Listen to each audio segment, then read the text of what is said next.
If you are strengthening your lats and doing exercises specifically to target your lats, you need to understand what's going on. Pull-ups, I will agree, can be a very, very suboptimal exercise for lat growth. Now that being said, you need to modify it. If you were doing a very close grip pull-up or an underhand close grip pull-up, that will hit your lats. Same with a lat pull down, but you have to make sure that you are not turning this into a vertical style row. That will end up hitting your upper back. If you want to hit your lats, you're going to have to pull differently. The muscle fibers on your lats kind of run up and down. So you want to focus on bringing your elbow and your shoulder down to hit your lats, not so much backwards. But you don't want it to be forward and back. Think about if you're doing a straight arm lat pull down, whatever you call it, and you were just going down. There's zero bicep involvement,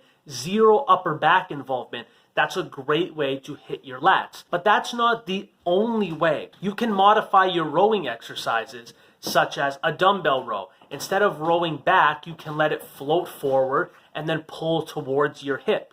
That's another method. What I like to do, this might be hard to set up at some gyms.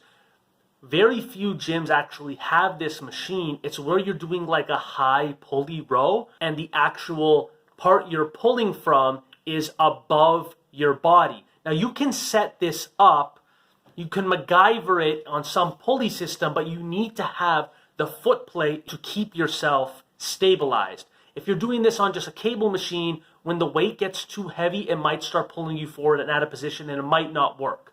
But what I suggest, if you can figure this out, instead of just pulling back, get the weight, pull down, and as soon as you feel your lat cramp up, the range of motion is over. You don't have to get any further than that. People are too concerned with spreading their chest open and really pinching their shoulder blades together. That's great for upper back, but for lats, you should be focusing on bringing your shoulders down and slightly backwards.